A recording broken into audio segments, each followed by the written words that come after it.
Bom, meus queridos amigos e queridas amigas, e eu espero sinceramente que sejamos muito mais amigos do que apenas colegas. Até porque eu sempre considerei amigos, e muito amigos, mesmo os que nunca se viram antes, mas que se reúnem num auditório como esse para partilhar um condomínio, já que falamos tanto em condomínios. Eu estou criando também um condomínio de esperanças, um condomínio de sonhos, mas também um condomínio de algumas angústias e desafios. Todos nós que estamos aqui, sem a menor exceção, temos a nítida certeza de que este congresso transcende e muito o significado de outros eventos jurídicos, como tantos de que temos participado. Esse congresso, ele ficará indelevelmente marcado como um sinete heráldico em nossas memórias, não só pela a competência dos eminentes juristas que se apresentaram, mas principalmente porque ele marca, na prática, o início da vida do nosso Ibradim. E digo nosso porque tive a honra extraordinária de me incluir entre os seus fundadores. Por isso, eu, após esse congresso, vendo a presença e a participação de 500 congressistas, eu me dispenso de desejar aos dirigentes êxito, porque eu já o sei garantido pela competência de todos e pelo apoio dos que operam no direito imobiliário. Agradeço a generosidade de me outorgarem o discurso de encerramento. E por que agradeço a generosidade? Porque mais de 50 anos participando de congressos e eventos me ensinaram que o último palestrante, Rodrigo falou sobre isso, o último palestrante, ou quem encerra o evento, é recebido pela plateia com uma grande simpatia, porque ela tem o alívio de saber que o seu sacrifício está chegando ao fim. Por isso eu também aprendi que, para ser boa, essa última palestra ou esse discurso de encerramento tem que ser curto, como disse o Rodrigo. E, aliás, se for curto, nem precisa ser bom, o que me deixa muito tranquilo. A organização foi tão perfeita que, no próprio programa, eu fui advertido que eram 15 minutos. E eu, por isso, não corro o risco de ser vaiado ao final do encerramento pelo longo tempo despendido. Outra observação, a inteligência dos organizadores. Por que certamente me escolheram para encerrar o congresso, meus amigos? Porque o tema central desse congresso é o futuro do direito imobiliário. Só se falou em coisa nova. Condomínio de lotes, né? Regularização urbana, é o futuro, meus amigos. E sobre o futuro eu tenho muito pouco a lhes falar. Aos 80 anos, a minha única esperança quanto ao futuro é que eu seja lembrado como uma referência histórica. E era preciso, dialeticamente, falar do futuro, mas também volver os olhos para o passado do direito imobiliário. E quanto ao passado, eu lhes asseguro que sou uma testemunha ocular. Quando eu me formei, já na segunda metade do século XVIII, não pensem que o professor Alzheimer já me matriculou no seu colégio. Mas eu digo que me formei no século XVIII, embora tenha sido em 1960, porque as transformações da ordem jurídica, desde que eu me formei, e um exemplo está nesse congresso, são tão profundas que eu tenho, às vezes, a nítida impressão que me formei há mais de 200 anos. Quando eu me formei, só havia uma única entidade familiar reconhecida, que era a família legítima. E imagino Clóvis Bevilacqua ressuscitando hoje e perguntando: e como vai a família no Brasil? E a pessoa pergunta: mas que família o senhor quer saber? Como que família? Família só tem uma. Não, o senhor está enganado. Temos hoje a família da união estável, a família monoparental e até a família homoafetiva. Não entendi bem. O que seria homoafetiva? Ora, professor, são dois homens que se casam ou duas mulheres. Não tenho a menor dúvida de que Clóvis voltaria voluntariamente para a sua sepultura, horrorizado. Então, por isso é que eu digo que me formei, ainda que na segunda metade, mas do século XVIII. Pois, naquela época, o direito imobiliário e o mercado imobiliário, que estão como irmãos siameses, engatinhava. Em 1960, com o crescimento incontrolável das cidades, pelo êxodo rural, o solo urbano supervalorizou-se, havia uma demanda explosiva de novas unidades e empreiteiras desonestas, empreiteiras irresponsáveis, empreiteiras maliciosas, lançavam empreendimentos imobiliários sem a menor segurança jurídica, sem a menor infraestrutura econômica, vendendo as unidades antecipadamente a incautos adquirentes, na esperança eles de que realizariam o seu sonho mais acalentado, que era a casa própria. Começavam a construção quando começavam e, normalmente, as abandonavam no curso do projeto. E aí as cidades brasileiras começaram a ser enfeiadas pelos famosos esqueletos. Certamente muitos do que aqui estão nunca ouviram falar nisso. Os esqueletos, que eram construções de estruturas inacabadas. E o Rio de Janeiro tinha uma enormidade de esqueletos. Um deles, aliás, estava num local nobre. Aliás, o mais nobre do Rio de Janeiro, que é ali, junto ao campo de futebol do glorioso Clube de Regatas do Flamengo. Eu não posso deixar, é pena que o Chalub já foi, mas o Abelha também está junto a mim, representando a nação rubro-negra, que se equipara em número, etc., à nação brasileira. Bom, então, meus amigos, esses esqueletos causavam a desgraça de milhares e milhares de famílias. E foi, então, por isso que, em 1964, o governo Castelo Branco incumbiu ao mestre de todos nós, o Caio Mário, de elaborar um projeto de lei que saneasse esse mercado, que permitisse o seu desenvolvimento em bases de segurança jurídica. E foi assim que surgiu a Lei 4.591, que é um marco, um divisor de águas do mercado imobiliário e do direito imobiliário.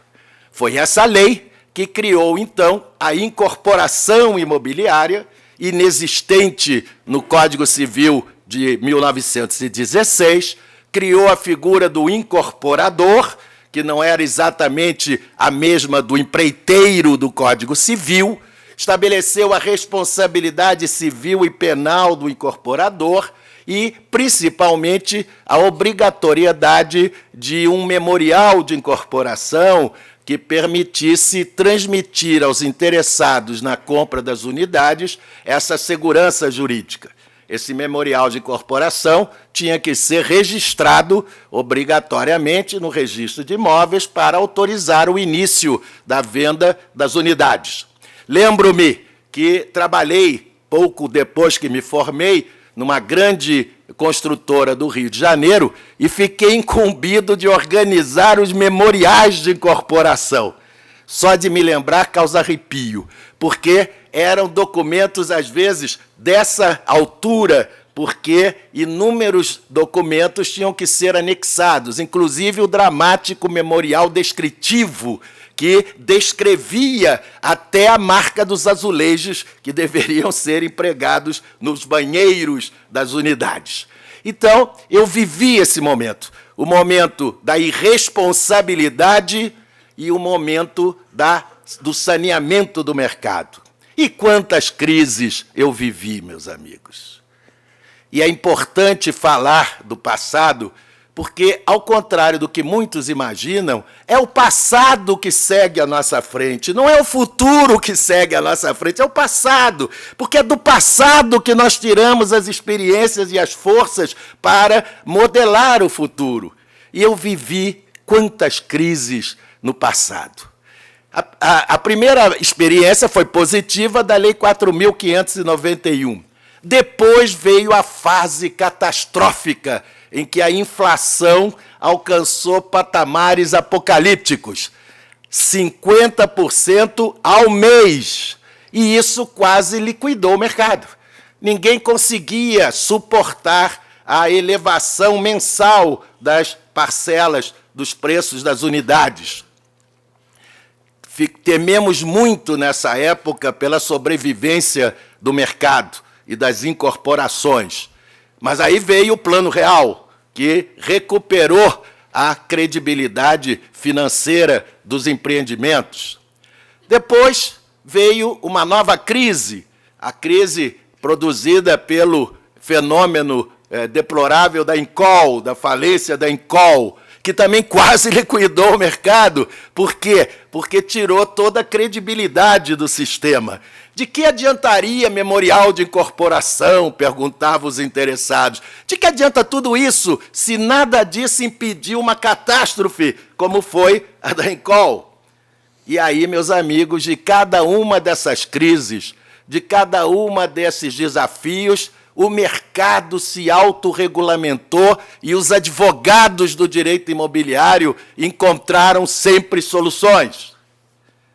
Para resolver a crise causada pela Incol, surgiu o quê? O patrimônio de afetação, e é pena que já tenha saído um dos seus heróis, o professor Melim Chalub, ou seja, criou-se pela primeira vez na história desse país, você já falou isso e me deu arrepios.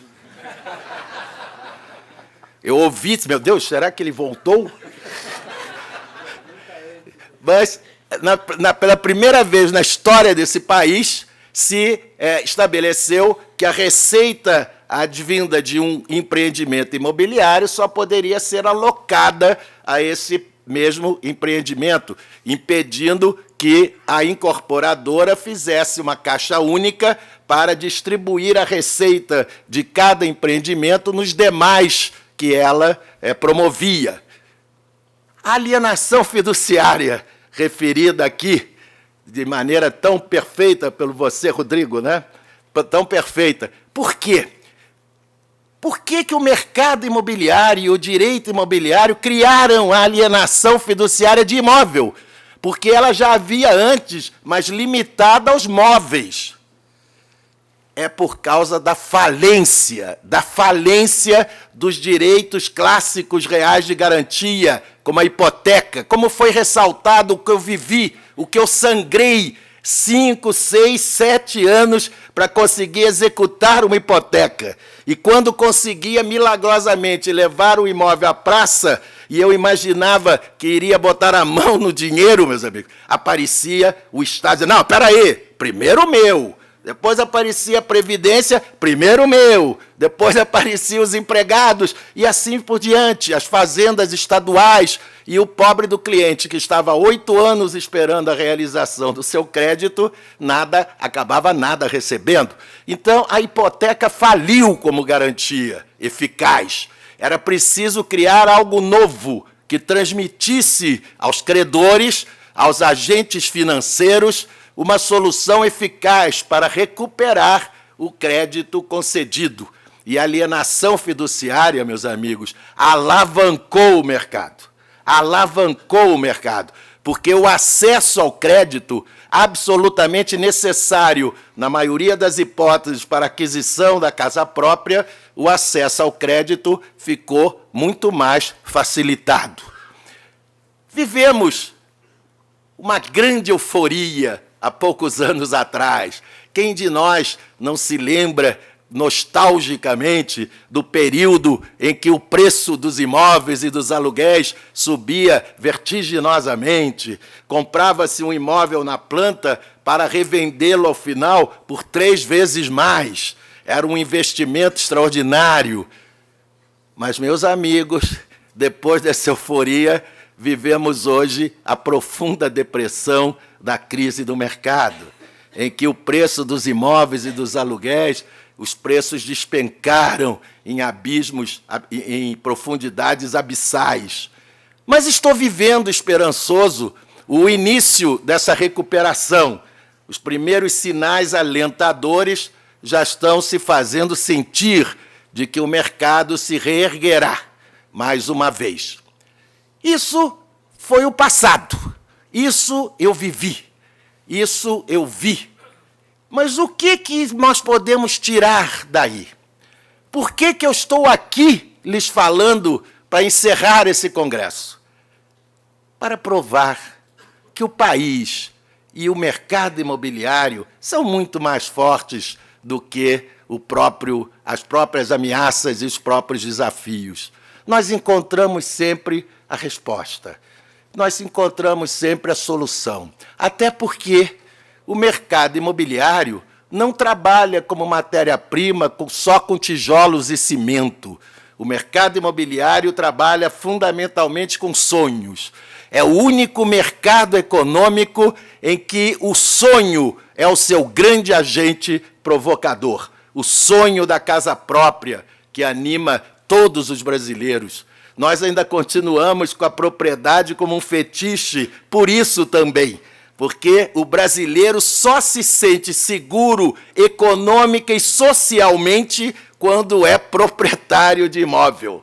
Então, é difícil, por isso mesmo, romper essa tradição, inclusive no problema da exclusão do condômino antissocial, com a qual, diga-se de passagem, eu estou inteiramente de acordo com os comentários feitos, inclusive, pelo Marquinho, desembargador Marco Aurélio. Eu conheci o Marquinho, meus amigos, quando era defensor público no Rio de Janeiro, confrade rubro-negro, né? Frequentávamos os mesmos jogos e os mesmos estádios. E, no outro dia, eu comentei com ele, eu não consigo te chamar de desembargador ou de Marco Aurélio, você será sempre, para mim, Marquinho. Bom, mas então, estou de acordo com os comentários dele. Então, o que eu quero lhes dizer é que nós trabalhamos com sonhos e nós sempre conseguiremos realizá-los.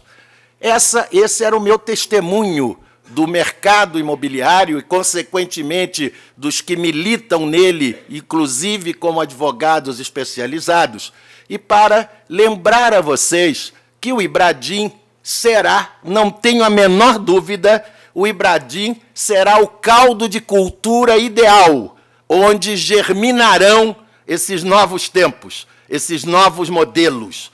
É o Ibradim que será o encarregado de divulgar para a comunidade jurídica isso que hoje estamos aqui construindo juntos, de mãos e corações dadas.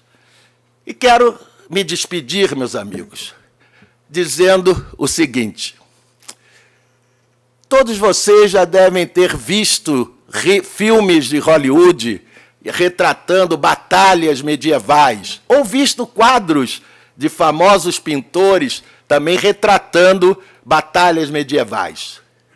Como elas transcorriam? Os dois exércitos inimigos se postavam, cada um numa parte do campo de batalha, geralmente gritando para assustar o outro, e, de repente, ao toque de clarim, os exércitos começavam a marchar até que se entrechocassem violentamente. Se vocês prestaram atenção, devem ter percebido que, quando os exércitos começavam a marchar, alguns soldados, sem uma espada, sem uma lança, sem um escudo, eram os primeiros a avançar. Chamavam-se palafraneiros. E o que eles levavam? A bandeira do seu exército, do seu povo. Porque eles compreendiam que a bandeira não era um pedaço de pano tremulando ao vento. A bandeira era um símbolo, o símbolo da dignidade, da honra e dos sonhos do seu exército e do seu povo. Certamente eram os primeiros a tombar. E quando caíam, a sua única preocupação era passar a bandeira ao que vinha atrás, ou então fincá-la firmemente no solo para que os soldados continuassem a vislumbrá-la. E enquanto a bandeira estivesse de pé, eles seguiriam à custa da própria vida. O que tem isso a ver com a minha presença aqui de encerramento? É que eu, que há 2 meses ingressei na deplorável condição de octogenário, embora sob veementos protestos e uma teimosa resistência, mas o tempo não se sensibilizou e eu acabei tendo que completar os 80 anos, mas eu hoje me sinto rigorosamente um palafraneiro. O que eu tenho feito nesses últimos tempos de minha vida é peregrinar pelo Brasil, principalmente falando aos jovens advogados, como são todos aqui nesse auditório, todos jovens advogados. E o mais jovem de todos, certamente, sou eu, porque a idade dos advogados não se mede cronologicamente. A idade dos advogados se mede pela sua maravilhosa capacidade e resistência de manter intactos os seus ideais, o seu respeito à justiça, o seu amor ao direito. Então, o que eu quero dizer aos jovens advogados, seja nas faculdades de direito em que visito ou nos congressos como esse, é que eu estou no momento de entregar a vocês essas bandeiras que eu há 80 anos tento carregar, mas que realmente já começam a pesar. O que eu quero dizer a vocês é que não deixem essas bandeiras cair. O que eu quero dizer a vocês é que não se intimidem pelas ameaças, seja da corrupção, do desamor, do egoísmo social. Resistam sempre. Os advogados, e nunca foi tão importante ser advogado como hoje, os advogados precisam resistir. Só merecem o título de advogados se conseguem resistir. Um advogado de 80 anos, mas que não se corrompe, não compactua com a violência e com a injustiça social, será um jovem, enquanto que um jovem advogado, cronologicamente falando, é um velho em fase terminal, se acumplicia com a corrupção ou com os arreganhos do poder. Nós estamos aqui...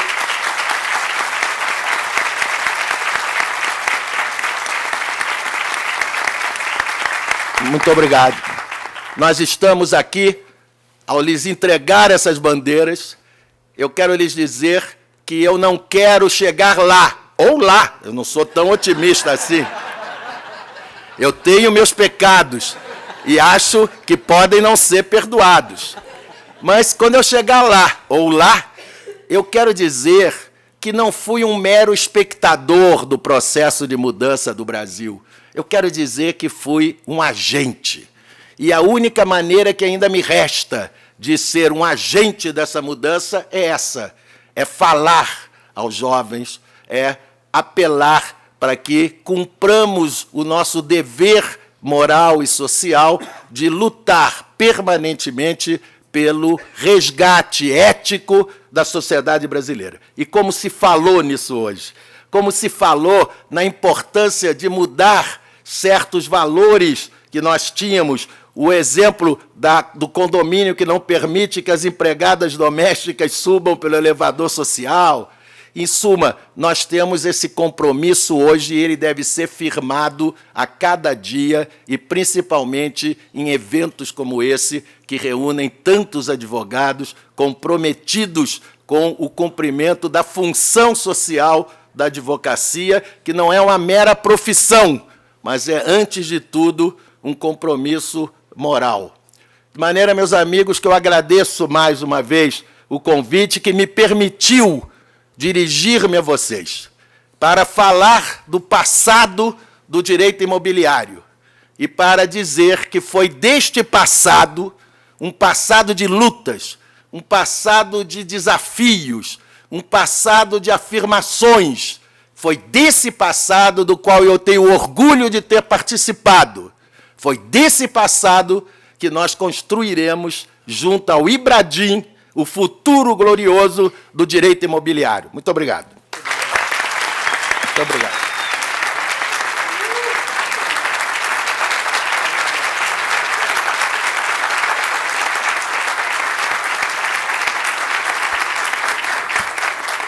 Eu vou quebrar a tradição. Normalmente, muito mais por educação, são a plateia que aplaude o palestrante. Muitas vezes para lembrar a ele que o tempo já acabou e que temos que ir embora. Mas eu quero quebrar a tradição. Não sou eu que mereço aplausos. Os aplausos são devidos a vocês. E por isso eu me permito, ao agradecer os generosos aplausos, eu também aplaudi-los. A vocês,